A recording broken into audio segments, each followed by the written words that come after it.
सपने वो नहीं है जो नींद में आते हैं, सपने तो वो हैं जो नींद आने नहीं देते हैं। इंतजार करने वालों को उतना ही मिलता है जितना कोशिश करने वाले पीछे छोड़ के चले जाते हैं। करता रहे तू इंतजार, बन जा आलसी, कुछ नहीं मिलेगा। नमस्कार, मैं Vivek Bindra, founder and CEO बड़ा बिजनेस.com। खड़ा हो गया हूं रामेश्वरम के उस मल्लाह के बेटे जिसके एक कान में गीता के श्लोक गूंजते थे और दूसरे कान में डार्विन के सिद्धांत। नाव पे तीर्थ यात्रियों को रामेश्वरम के मंदिर लेके जाया करते थे, और जब तीर्थयात्री रामेश्वरम मंदिर की परिक्रमा करते थे उतनी देर बैठ के ये फिजिक्स के सिद्धांत पढ़ा करते थे। बिखरी जुल्फों वाले सिर्फ मेरे या आपके नहीं बल्कि पूरे देश के चहेते डॉक्टर एपीजे अब्दुल कलाम की आज बात करेंगे। एपीजे, ए मतलब अबुल उनके परदादा, पी मतलब पाकिर उनके दादा, जे मतलब जैनुल अब्दीन उनके पिताजी, और अब्दुल कलाम वो उनका खुद का नाम। 11वें राष्ट्रपति, 2002 से 2007 जनवादी राष्ट्रपति, पीपल्स प्रेसिडेंट। एक बार की बात है, कॉन्फ्रेंस में एक अंग्रेज ने पूछा कि अब्दुल कलाम कौन है, एक वाक्य में बताइए। तो वहां बैठे एक बच्चे ने जवाब दिया, he is simple Indian who is inexplicable, यानी कि जिसको एक्सप्लेन ही नहीं कर सकते even with the best of the objectives. यानी कि एडजेक्टिव क्या होता है? वो जो नाउन को समझाता हो।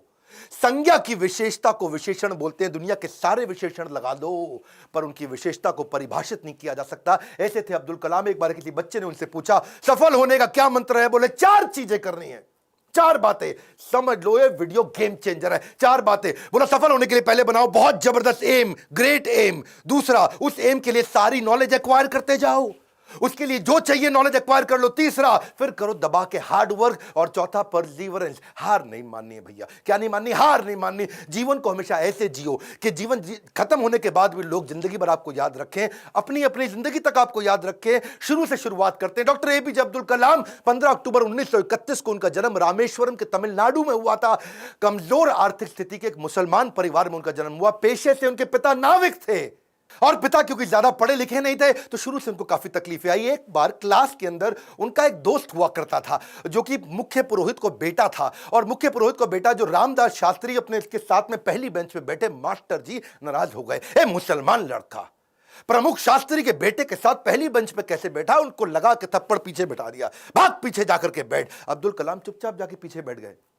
और क्या सोचिए, इस घटना पे उन्होंने उस दिन संकल्प लिया, पीछे बैठ के दुनिया बदलूंगा। और पीछे बैठना कोई मायने नहीं रखता, इसलिए वो कहा करते थे देश का सबसे अच्छा दिमाग क्लासरूम की आखिरी बेंच पे भी मिल सकता है। अच्छा, परिवार बहुत बड़ा था, 10 भाई बहन थे। पैसों की कमी तो होनी थी, तो अपने खर्चा निकालने के लिए अखबार बेचना शुरू किया। छोटी उम्र में अखबार क्यों बेचते थे? इनको पता था पैसा तो मिलेगा, लेकिन सारे रास्ते में बेचते वक्त पूरे अखबार को पढ़ जाऊंगा। चलते चलते सारे अखबार को पढ़ जाया करते थे। 8 साल की जब उम्र में थे ना, ये बहुत छोटे थे। इनके गांव से कई किलोमीटर दूर एक मास्टर जी बहुत बढ़िया गणित पढ़ाते थे, और बोले सुबह 4 बजे 1 घंटे की क्लास फ्री है, उसी बच्चे को पढ़ाऊंगा सुबह 4 बजे जो नहा धो के आएगा।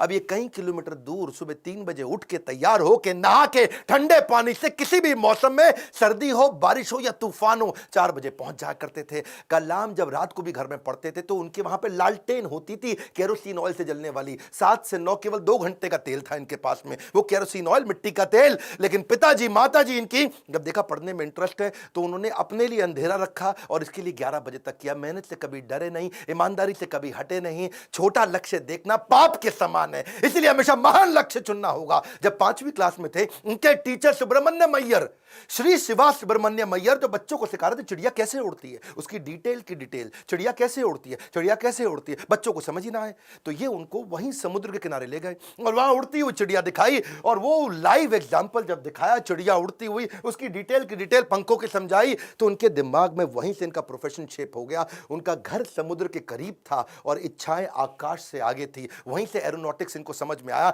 हाई स्कूल इन्होंने रामनाथपुरम के एक श्वार्ट हायर सेकेंडरी स्कूल में किया। और एक दिन एक बार अपने स्कूल में किसी गलत क्लास में पहुंच गए, और गलत क्लास में जब अंदर घुसे तो टीचर ने इनको चपत लगाई, जब तक तुम्हें यही नहीं समझ में आ रहा कि तुम्हारी क्लास कौन सी है, मैथमेटिक्स की क्लास में तुम गलत क्लास में पहुंच गए तो तुम क्या पढ़ोगे और क्या आगे बढ़ोगे।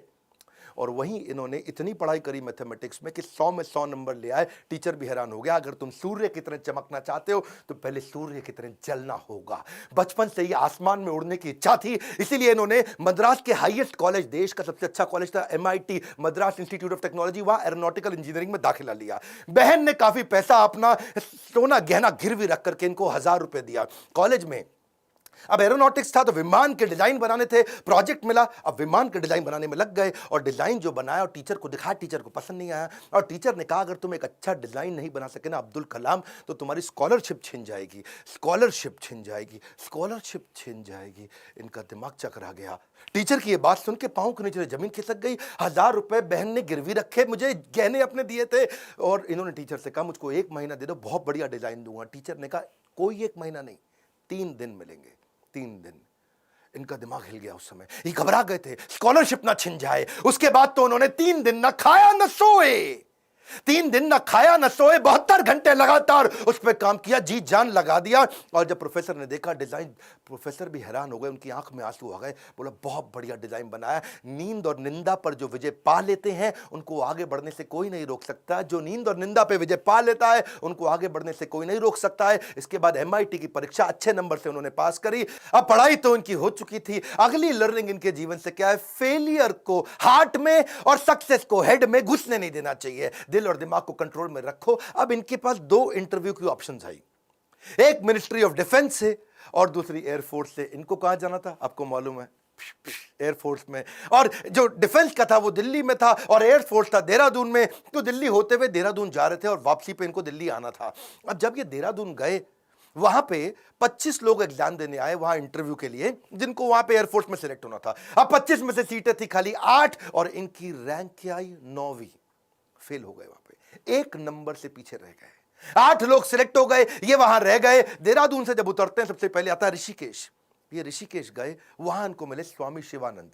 स्वामी शिवानंद तो बहुत पॉपुलर है, आज भी ऋषिकेश में उनके कई मठ हैं। तो इन्होंने शिवानंद के जाकर के अपनी तकलीफ बताई। उन्होंने इनको गीता पढ़ने के लिए जब बताया और इनसे कहा कि अगर ख्वाहिश आपके दिलो जान से निकले, पवित्र हो और उसमें शिद्दत हो तो कमाल की एक अजीब सी ताकत होती है उसके अंदर। इसीलिए जो तुमने सोचा है वो होगा, तुम विश्वास से रखो। ये गीता का लर्निंग था। यम यम तम तम, जैसा जैसा वैसा वैसा। यम यम वापी स्मरण भावम, जहां तुम्हारा स्मरण और भाव होगा तुम वैसे पक्का बन जाओगे। कलाम उसके बाद जब दिल्ली लौट के आए अपने गुरु से मिलने के बाद, तो वो मिनिस्ट्री ऑफ डिफेंस की नौकरी बची थी DRDO की। किसको पता था वही DRDO इनके देश को आगे बढ़ाने में सबसे कारगर होगा। ये वहां प्रमोट हुए और किनके साथ? डॉक्टर विक्रम साराभाई की टीम में आ गए। आप चाहते हैं डॉक्टर विक्रम साराभाई पे भी हम वीडियो बनाएं? ये पेट्रियोटिक थे, ऑपर्चुनिस्टिक नहीं थे। अब्दुल कलाम विशेष व्यक्ति थे। 1963 में विक्रम साराभाई की टीम से इनको सिलेक्ट किया गया कि इनको नासा भेजो भैया ट्रेनिंग के लिए। ये 6 महीने की ट्रेनिंग के लिए नासा गए। नासा समझो भैया, नासा, नासा अमेरिका सबसे बड़ी संस्था जिसमें आगे बढ़ना चाहते थे। नासा इनको देख के चौंक गया, बोला यार लड़का बहुत जबरदस्त है। और इनको क्या बोला? भाई तू बहुत चैंपियन है, मेरी बात सुन, तुझको दे रहे अमेरिकन सिटीजनशिप, यहीं रह जा, तनख्वाह देंगे इंडिया के 5 गुना ज्यादा, अमेरिकन सिटीजनशिप, यहीं किसी गोरी से शादी कर, ओए होए जिंदगी में आराम ही आराम। अपनी ऑटोबायोग्राफी, आत्मकथा में इन्होंने बताया कि एक बार के लिए इनके मन में भी विचार आया कि क्या मैं यहां रुकूं या नहीं रुकूं। वो बहुत चुनाव करना कठिन था कि आदर्शों की ओर चला जाए या माला माल होने के अवसर को गले लगाया जाए या पैसों और करियर के लिए इन्होंने सोचा विदेश नहीं जाएंगे, देश सेवा के इस अवसर को नहीं गंवाएंगे। लौट के देश आ गए। डिफिकल्टीज हमेशा आपकी सफलता के रास्ते में आएंगी। अगली कहानी काफी डिफिकल्टीज आई जब इन्होंने शुरुआती टीम साइंटिस्ट की इसरो में ज्वाइन करी। वो क्या कहते हैं, देखो लर्निंग समझना, इन्होंने हमेशा डिफरेंशिएट किया। रियल प्रॉब्लम अलग है, इनकन्वीनियंस अलग है। प्रॉब्लम और इनकन्वीनियंस अलग अलग चीजें होती हैं। अगर आपके घर में भैया आग लग जाए, घर में आग लग गई, धू धू के घर जल रहा है और उसी वक्त आपकी गर्दन भी टूट जाए, हाथ भी टूट जाए, पांव भी टूट जाए, उसको बोलते हैं आप मुसीबत में हैं। बाकी सब कुछ केवल सामान्य असुविधाएं होती हैं। इनके जीवन में इन्होंने असुविधा पे ध्यान नहीं दिया, रियल प्रॉब्लम्स पे ध्यान दिया। असुविधा बहुत आई क्योंकि ये शुरुआती टीम में इसरो की ज्वाइन किए थे। जिंदगी में जितनी बड़ी मुश्किलें होंगी और उन पर अगर आपने काबू पा लिया तो उतना ही बड़ा आपका नाम भी होगा। जब इन्होंने ज्वाइन किया वहां शुरुआती दिनों में तो सेंट मैरीज चर्च था, कुछ नहीं दिया गया, कोई इन्वेस्टमेंट नहीं थी वहां पे। सेंट मैरीज चर्च को इन्होंने अपना ऑफिस बनाना पड़ा इनको। वहां सारे साइंटिस्ट इंजीनियर जो नासा से ट्रेन होकर आए थे वो चर्च में बैठ के ऑफिस में बैठे और बीच पे उन्होंने समुद्र के किनारे अपना रॉकेट का लॉन्च पैड बनाया और जो अस्तबल होता है या बल्कि कैटल शेड जो गौशाला होती है वहां की लेबोरेटरी बन गई। बिशप जो चर्च के फादर थे उनके घर को इन्होंने अपना वर्कशॉप बनाया। साइकिल पे और बुल्लक कार्ट समझते हैं, बैलगाड़ी है जी, धीरे धीरे चक्का चलता या खुद ही साइकिल पे रॉकेट रख रख के ले जा रहे थे। रॉकेट के छोटे छोटे पार्ट वाटर सैटेलाइट, आज भी फोटोग्राफ्स हैं। सारी डिफिकल्टीज के बीच में इन्होंने पहला साउंडिंग रॉकेट 1963 में लॉन्च किया था। ये इतना मशगूल हो गए भैया काम में, इतना मशगूल हो गए, इनकी सगाई फिक्स हो गई थी।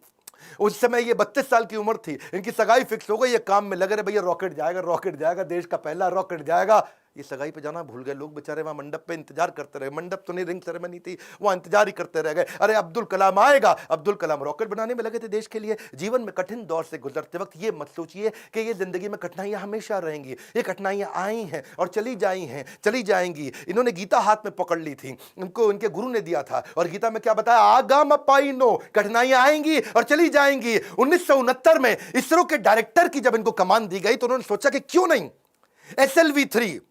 SLV-3 क्या होता है? ये एक होता है सैटेलाइट लॉन्च व्हीकल, यानी कि कभी सैटेलाइट को भेजते हैं तो उसका एक लॉन्च व्हीकल चाहिए होता है। एक होती है गोली ठा और एक होती है गोली के लिए बंदूक जिससे गोली निकलती है, तो एक लॉन्च व्हीकल होता है जिससे सैटेलाइट को भेजते हैं और जो अपने ऑर्बिट में जाके सेट होता है। तो जब इनके पास पैसा नहीं था वहां पे, इन्होंने क्या कहा कि भैया SLV-3 के लिए काम करूंगा और PSLV के लिए काम करूंगा। SLV-3 में 1 रुपया लगेगा, PSLV में 1 रुपया लगेगा, तो दोनों मिला के 2 रुपया लग जाएगा। तो ऐसा करते दोनों को एक साथ करने का जुगाड़ करता हूं, 1 रुपये 20 पैसे में कर दूंगा, 80 पैसा बच जाएगा। तक थोड़े कम खर्चे के अंदर दोनों प्रोजेक्ट पूरे कर दिए। इसके लिए उन्होंने सरकार से फंड मांगा। इंदिरा गांधी ने बोला फंड नहीं है, पब्लिकली मना कर दिया, प्राइवेटली थोड़ा सा फंड इनको दिया, और थोड़ा सा फंड मिलने के बाद ये जी जान से अपने प्रोजेक्ट पर लग गए। अब अब्दुल कलाम है भैया, 18 घंटे रोज काम करते थे, साल के 365 दिन, लीप ईयर में 366 दिन भी काम करते थे। 1969 से 1989 तक 10 साल इन्होंने अपना जी जान से मेहनत किया। केवल 2 बार छुट्टी ली, एक बार पिता के देहांत पे, एक बार माता के देहांत पे। बाकी दिन कोई सैटरडे संडे नहीं, 15 अगस्त 26 जनवरी नहीं। 10 साल के कठिन परिश्रम के बावजूद 1979 में इनका SLV-3 satellite launch vehicle fail हो गया।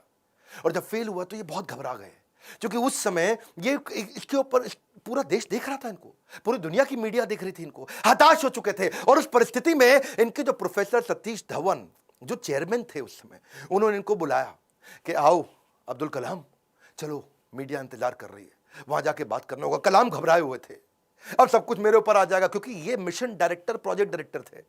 As a mission director, project director, इनके फेलियर पे पूरी दुनिया देख रही थी। और जब सतीश धवन ने इनको बुलाया तो ये और घबरा गए। अब मीडिया को क्या जवाब दूंगा? मीडिया ने कहा करोड़ों रुपया तुमने देश का लगा के बर्बाद कर दिया, तुम्हारे को क्या अधिकार था? और वहीं प्रोफेसर सतीश धवन ने माइक ले लिया और माइक लेकर के क्या बोला, ये टीम बहुत जबरदस्त है, पहली बार किया है, फेल हुए हैं, 1 साल के अंदर यही टीम दोबारा इसी SLV-3 को लॉन्च करेगी। और दुगनी ऊर्जा भर दी टीम के अंदर। सारे फेलियर को, अब्दुल कलाम के फेलियर को उन्होंने अपने ऊपर ले लिया। ये देख करके अब्दुल कलाम हैरान हो गए। 1 साल दोबारा जी जान से मेहनत करी, इंटेलिजेंस आ चुकी थी, और इस बार SLV-3 जब सफल हो गया तो उसके बाद फिर अब दोबारा प्रोफेसर धवन ने माइक इस दफा कलाम जी के हाथ में दे दिया। बोला अब तुम सफल हो गए हो, अब जवाब तुम दोगे। अब्दुल कलाम हैरान हो गए, बोले दिस इज कॉल्ड लीडरशिप।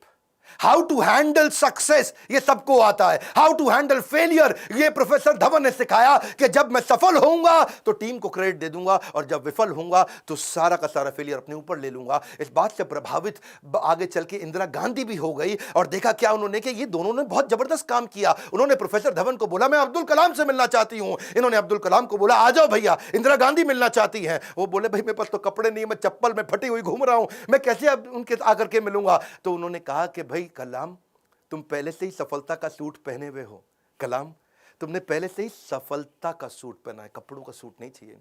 और उन्होंने जाकर के वहां जब इंदिरा गांधी से मिले, बड़ी प्रभावित थी। उन्होंने कहा कि अब तुम्हारे को डिफेंस में और काम करना पड़ेगा। इस समय चाइना भी, पाकिस्तानी भी, आजू बाजू सब लोग मिसाइल की तैयारियां कर रहे हैं, तुम मिसाइल बनाओ हमारे देश के लिए। और उसी समय अटल बिहारी वाजपेयी से भी उनकी पहली मुलाकात हुई। अटल से जब उन्होंने हाथ मिलाने के लिए आगे बढ़ा तो अटल इनसे हाथ नहीं मिलाए, अटल बिहारी जी इनको गले लगा लिए। इंदिरा गांधी मुस्कुराई, बोलिए ध्यान रखना अटल बिहारी जी ये मुसलमान है। अटल बिहारी बोले ये मुसलमान बाद में हैं, पहले हमारे देश के नागरिक हैं और हमारे देश के महान साइंटिस्ट हैं। अब्दुल कलाम उनको देख के बहुत मुस्कुराए।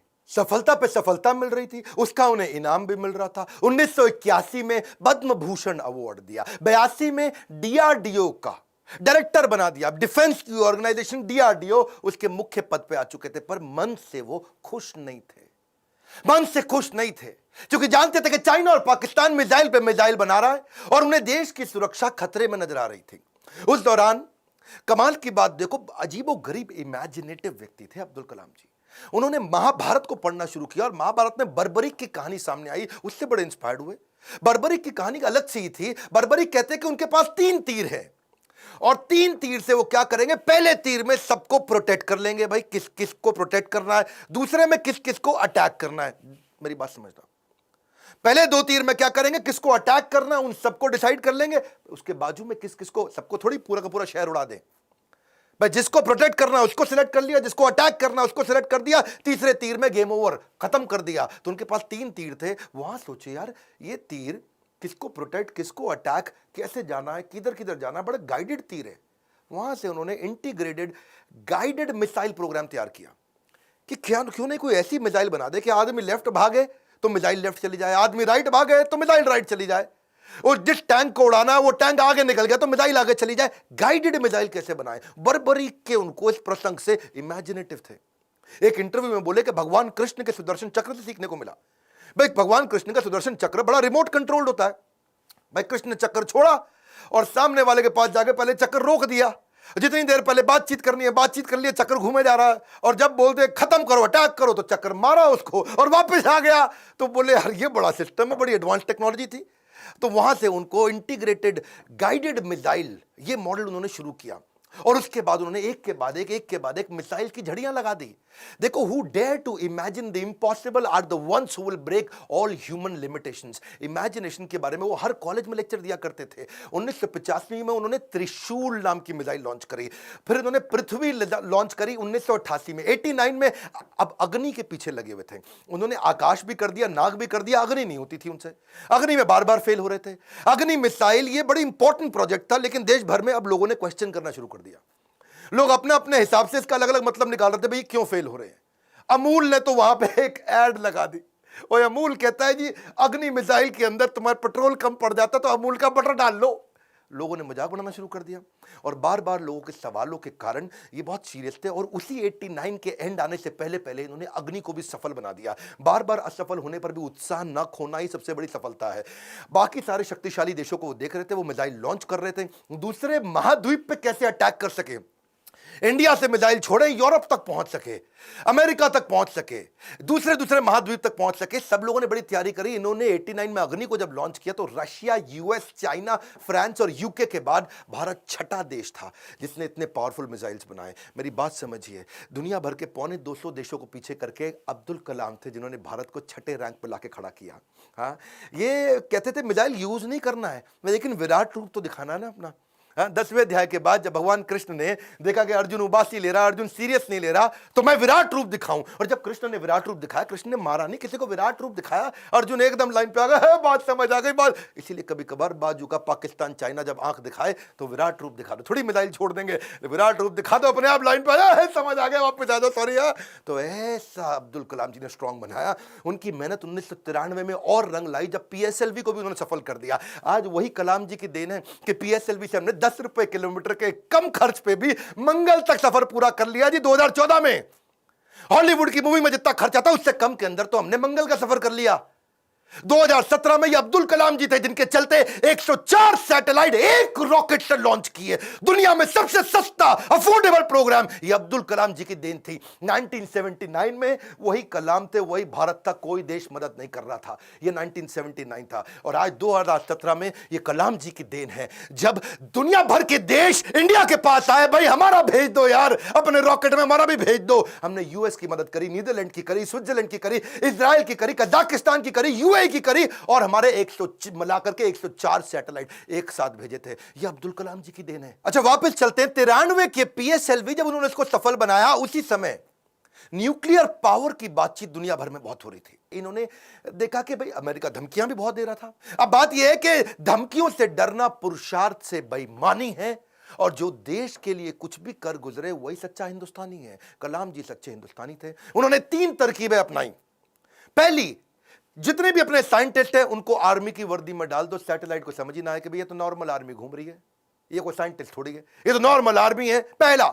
दूसरा, जब भी ये कोई काम करेंगे उसी समय के बीच में करेंगे जब एक सैटेलाइट जाएगा और दूसरा आने वाला, उसके बीच में कर लेंगे। एक आएगा एक जाएगा, उसके बीच में कर लेंगे। एक आएगा एक जाएगा, उसके बीच में कर लेंगे। तो ये उतने ही टाइम में तैयारी करते थे। और तीसरा, काम खत्म होने के बाद जमीन को एकदम साफ सुथरा ऐसे सेट करते थे, जब सैटेलाइट आएगा पता ही नहीं चलता कुछ हुआ यहाँ पे, ओए आर्मी वाले आराम से घूम रहे हैं। अमेरिका को पता नहीं लगने दिया। 1992 से 97 लगातार उन्होंने काफी काम किए। आसपास के गांव और अन्य लोगों को कभी नहीं पता चला कि यहां हुआ क्या है, और यही मेहनत उनकी रंग लाई। 1998 में भारत ने ऑपरेशन शक्ति के नाम से परमाणु परीक्षण कर दिया, चुपचाप कर दिया। आज इन्हीं प्रयासों से भारत परमाणु समृद्ध बन पाया है। 5 देश थे उस समय में, फ्रांस था, यूएस था, रशिया, यूके और चाइना। ये 5 देश थे। हमें किसी से दिक्कत नहीं थी, हमें चाइना से दिक्कत थी, क्योंकि चाइना चुपचाप उस समय पाकिस्तान को भी परमाणु शक्ति दे रहा था। वो तो आपको पता ही है जी, है वो तो उसका नाजायज, मैं जरा नहीं बोलूंगा। तो उसके चक्कर में, पाकिस्तान और चाइना के चक्कर में यहां इंडिया ने काम पूरा कर दिया। उनके लगातार प्रयासों के चलते 1997 के अंदर उनको भारत रत्न दिया गया। 41 साल तक उन्होंने भारत की सेवा करी। 1999 में वो रिटायर हुए। उन दिनों वाजपेयी जी एक्शन में चल रहे थे इधर, यहां ये रिटायर हुए, वाजपेयी जी एक्शन में। उन्होंने फोन मिला दिया, ओ हाँ भी कलाम जी, बात सुनो यार, अपना मंत्रिमंडल हम बना रहे हैं, तुम्हारे को हम मिनिस्ट्री देना चाहते हैं, आ जाओ यार।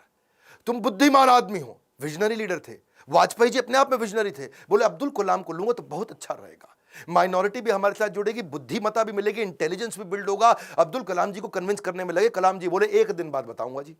1 दिन बाद कलाम जी ने फोन कर दिया कि जी मैं अस्वीकार करना चाहता हूं, और मिल करके फिर जाके बोला कि मुझको एक नई पीढ़ी तैयार करनी है जो भारत को विश्व गुरु बना सके। एक नई पीढ़ी तैयार करने के लिए मैं कॉलेजेस में पढ़ाना चाहता हूं। अपनी टीचिंग के प्रोफेशन के लिए अन्नामलाई यूनिवर्सिटी तमिलनाडु साउथ वापस चले गए।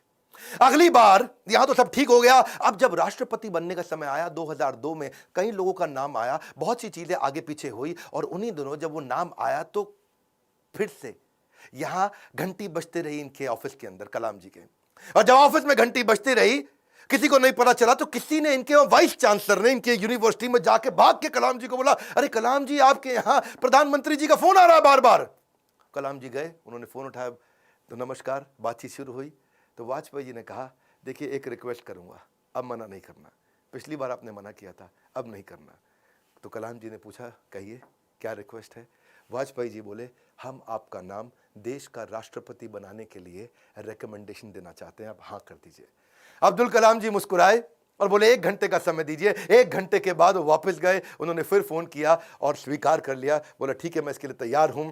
अब कलाम जी का राज्य अभिषेक होना था, जैसे भगवान राम का राज्य अभिषेक हुआ 14 साल के वनवास के बाद में।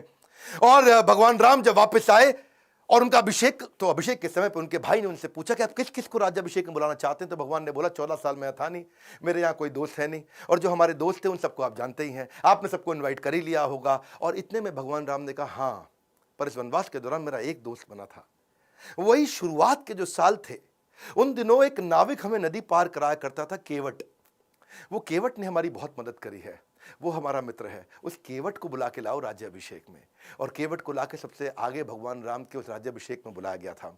ठीक उसी प्रकार जब अब्दुल कलाम जी से पूछा गया कि अब आपका भी राज्याभिषेक हो रहा है, you are going to become president of India, और कलाम जी ने कहा, आपने जिस जिसको बुलाना था सबको बुला लिया है, मेरे 2 ही मित्र हैं।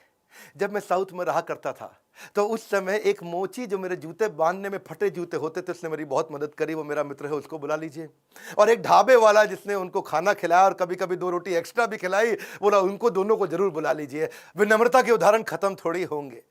आमतौर पर जब व्यक्ति बड़ा होता है या राष्ट्रपति बन जाता है तो कहीं कहीं ट्रक लेकर के राष्ट्रपति भवन जाता है, और कहीं मल्टीप्लाइड एक्स्ट्रा ट्रक लेकर के बाहर निकलता है। पर अब्दुल कलाम जी केवल एक मात्र ऐसे राष्ट्रपति थे जो 2 सूटकेस से भवन में गए थे, और निकलते वक्त 2 ही सूटकेस लेकर के भवन से वापस आए थे। उनकी कुल संपत्ति में क्या था? कुछ नहीं था। एक रामेश्वर में उनका पैतृक घर जो उनके पिता ने बनाया था, 2500 उनकी किताबें, एक वीणा जिसको बजाने में उनको बड़ा आनंद आया करता था, वीणा बहुत बजाते थे, एक उनकी कलाई की घड़ी, एक सीडी प्लेयर जिसमें वो भजन सुना करते थे, एक लैपटॉप था, 6 कमीजें जिनमें 3 तो डीआरडीओ की दी थी, 3 उनकी खुद की थी, 4 पेंट थी टोटल जो 2 डीआरडीओ की दी थी, 2 उनकी खुद की थी, 3 सूट थे और 1 जोड़ी जूता। हाँ, लेकिन उनके पास खास बात क्या थी? 40 डॉक्टरेट थी। खुद पीएचडी की पढ़ाई कभी नहीं करी, कोई मेडिकल पीएचडी की पढ़ाई नहीं करी, पर जिस यूनिवर्सिटी जाते थे लोग उन्हें डॉक्टरेट देते थे। लॉ, इंजीनियरिंग, साइंस, कितनी तरह की doctorate, Padma Bhushan, Padma Vibhushan, Bharat Ratna, Veer Savarkar award, Ramanujan award, कई प्रकार के इनको अवार्ड मिले। उनकी एक खास बात मैं जरूर बताना चाहूंगा, हालांकि वो मुसलमान थे लेकिन वेजिटेरियन थे। उनका बड़ा प्रेम था, एनिमल्स आर एंजल्स विद फर। पक्षी जगत पर्यावरण का सूचक होता है। कलाम जी क्या कहते थे? वो पर्यावरण का सूचक है, और अगर वो मुसीबत में है तो समझ लेना कि अब हमारे भी बुरे दिन दूर नहीं है। एक बार उनको जो डीआरडीओ की उनकी दीवार हुआ करती थी ना बाउंड्री की, तो उनको बोला गया सिक्योरिटी के लिए कांच वांच लगा दो। बोला बिल्कुल नहीं, ये बर्ड्स के लिए बड़ा हार्मफुल हो सकता है। उन्होंने मना कर दिया। और जिस समय वो प्रेसिडेंट बने थे, बाद में जब वो राष्ट्रपति भवन के अंदर मुगल गार्डन में जब वॉक किया करते थे ना, तो वो एक मोर को देखा जो ना मुंह खोल पा रहा ना बंद कर पा रहा है। स्पेशली उन्होंने वेटनरी डॉक्टर को बुला के देखा, तो देखा मोर के गले में ट्यूमर है, ना मुंह खोल पा रहा है ना मोर मुंह बंद कर पा रहा है। उन्होंने इसका इलाज कराया। एक लीडर की महानता का इसी बात से पता चलता है कि वो किन लोगों की मदद कर रहा है जो बदले में उन्हें कुछ नहीं दे सकते। जब कोई लीडर ऐसे लोगों की मदद करता है जो बदले में कुछ नहीं दे सकता, वही एक महान लीडर की निशानी है। अच्छा, अब्दुल कलाम जी की एक बात मेरे दिल को छू गई। वो परिवारवाद नहीं, राष्ट्रवाद में बिलीव किया करते थे। जब वो राष्ट्रपति भवन में थे, See, he's a man of principle and therefore is always respected everywhere. उनके क्योंकि जो भाई थे ना, उनको बहुत प्रेम करते थे, बहुत प्रेम करते थे अपने भाई से, बचपन से ही प्रेम था। और उनके अपने सगे भाई का पोता दिल्ली के अंदर मुनीरका में किराए के कमरे पर रहा करता था। 2006 में जब कलाम ने एक दफा सारे परिवार को इनवाइट किया, क्योंकि उनका कोई परिवार वहां रहता नहीं था, वो राष्ट्रपति भवन में अकेले रहते थे। और जब एक बार उन्होंने सारे परिवार को बुलाया राष्ट्रपति भवन में, तो वो लोग 8 दिन तक रहे। और सारे परिवार, क्योंकि 10 भाई बहन थे ना, तो 52 लोग आए। और कलाम जी ने देखा बहुत खर्चा हो रहा है, तो उन्होंने चाय की प्याली तक का हिसाब रखना शुरू किया। सब लोगों को उन्होंने अजमेर शरीफ प्राइवेट बस करके भेजा, उसका भी हिसाब रखना शुरू किया। उन्होंने अपने अकाउंटेंट से सारा हिसाब बनवाया और बोला कि ये कितना बना, तो देखा 3,52,000 रुपए का चेक उन्होंने अपनी तनख्वाह से काट के दिया। और क्या कहा कि राष्ट्रपति भवन की जिम्मेदारी केवल राष्ट्रपति की होती है, पूरे परिवार की नहीं होती है। अब्दुल कलाम जी इतने विनम्र व्यक्ति थे, विनम्रता ताज के बिना राजसी गौरव है। वो ऐसी चीज है, महान व्यक्ति की महानता ही उसकी नम्रता है। डॉक्टर कलाम को एक बार आईआईटी बीएचयू के अंदर चीफ गेस्ट के रूप में इनवाइट किया गया, और जब वहां पे आए तो वहां पे 7 कुर्सियां थी। बीच वाली कुर्सी थोड़ी ऊंची थी, और जब बीच वाली कुर्सी ऊंची, क्योंकि वो राष्ट्रपति थे, उनको बैठना था। उन्होंने बोला ना ना ना, कुर्सी हटाओ, बराबर की कुर्सी लगाओ। तो बोले नहीं सर, ये स्पेशल कुर्सी है हमारे चीफ गेस्ट के लिए। तो वो समझ गए कि चीफ गेस्ट कौन होते हैं भैया, जो एजुकेशन में महागुरु है वही है। तो उन्होंने वाइस चांसलर को बोला, आप आइए बैठिए। वाइस चांसलर घबरा गए, बोला राष्ट्रपति आप हैं, you are the first person of our country, आप बैठेंगे। बोला बिल्कुल नहीं। फिर उन्होंने अपनी कुर्सी हटवाई, बराबर की कुर्सी पे बैठे। कलाम जी ऐसे थे, ईमानदारी एक जादुई गुण है। यदि आपका हृदय ईमान से भरा है तो शत्रु का पूरा संसार आपके साथ खड़ा है। कहते हैं कि कोई भी पैतृक संपत्ति, माता पिता की दी हुई कोई भी पैतृक संपत्ति ईमानदारी के बराबर आपको अमीर नहीं बना सकती। सबसे ज्यादा अमीर व्यक्ति वही जो ईमानदार है, पूरा संसार आपके साथ खड़ा है। कलाम साहब तो एवर यूथफुल थे। 70 साल की उम्र में youth icon of the year का अवार्ड उनको मिला। हमेशा जीवन में भगवत गीता और कुरान दोनों साथ में रखते थे। 83 वर्ष की उम्र में उन्होंने रिटायर नहीं किया, रिट्राई किया। He was not tired, he was inspired, he was not tired up, he was fired up। आंखों में रोशनी तो उनकी कम हो रही थी, पर युवाओं के भविष्य को रोशन करने में लगे थे। उनके शरीर के पांव के कदमों की गति कम हो गई थी, पर देश की समृद्धि की गति को बढ़ाने में लगे हुए थे। एक असाधारण, एक अनोखा, अस्वाभाविक, अलौकिक व्यक्तित्व के 2015 में हमेशा के लिए हमको अलविदा करके चले गए। और कहां गए? उसी IIM शिलोंग के अंदर आखिरी लेक्चर देते वक्त जैसे क्षत्रिय अपने युद्ध के मैदान में लड़ाई करते हुए वीर गति को प्राप्त करता है, ऐसे ही IIM शिलोंग के अंदर लेक्चर देने के बाद तुरंत वहीं लेक्चर देते वक्त जो कल था वो आज नहीं है, जो आज है वो कल नहीं होगा, वैसे ही इस ब्रह्मांड में दूसरा कोई कलाम नहीं होगा। स्विट्जरलैंड जैसा देश जो साइंटिफिक रिसर्च के मामले में 8वें पायदान पे आता दुनिया में, और जब वो 26 मई कलाम स्वयं जब उनके देश गए थे, तो वही स्विट्जरलैंड उसको साइंस डे के रूप में मनाता है। यूएन उनके जन्मदिन को यूएनओ कहता है कि इसको हम वर्ल्ड स्टूडेंट डे के रूप में मनाते हैं। बन जाती है परिभाषा भारत के सम्मान की जब जब बात होती है श्री APJ अब्दुल कलाम की। अब्दुल कलाम जी रेस्ट इन पीस नहीं है, बट रेस्ट इन मी है। अब्दुल कलाम जी आप लौट गए, आप कैसे आएंगे? अगर आप नहीं आएंगे तो आपके शिक्षा के रूप में तो आप हमारे साथ हैं। आज बड़ा बिजनेस भी, इतने सारे बिलियनियर प्रोफेसर हैं, आप हमारे प्रोफेसर नहीं है, लेकिन आपकी शिक्षाओं को हमने प्रोफेसर बनाया है। आज बिलियनियर प्रोफेसर के साथ अफोर्डेबल तरीके से सबको सिखा रहे हैं। आज कलाम साहब भी अगर हमारे प्रोफेसर होते तो कितनी ताकत बढ़ जाती, पर उनकी लर्निंग को तो प्रोफेसर बना सकते हैं। एक ऐसा व्यक्ति जो मिट्टी के तेल में पढ़ करके जीवन बिताया, जिसने हाथ में फिजिक्स की किताब जिसने दिन रात पढ़ाई करी, अखबार बेचते बेचते पढ़ना सीखा। और हाँ, 23 जनवरी को सुभाष चंद्र बोस जी का जन्मदिन है। क्या आप उनके बारे में वीडियो देखना चाहते हैं? कमेंट बॉक्स में बताइए। सरदार पटेल के विषय में वीडियो देखना चाहते हैं? कमेंट बॉक्स में बताइए। शेयर करिएगा इस वीडियो को। वो क्या है, गाली देता है ना कि कोई मिनाटी खूब गाली देके मिलियन सब्सक्राइबर बनाता है, बच्चों को लगता है कूल है। देश का चरित्र बनाना है, गाली बोलना नहीं सिखाना है। इस वीडियो को शेयर करिए। अगर आप माँ बाप, अपने बच्चों को जरूर दिखाइए। हमारे को और अब्दुल कलाम बढ़ाने हमारे देश में, इस वीडियो को देश भर में, दुनिया भर में पहुंचाइए। हमारे साथ जुड़े रहने के लिए, नए हैं तो आके सब्सक्राइब करने के लिए आप सबका हृदय की गहराइयों से प्रेम पूर्वक बहुत बहुत धन्यवाद।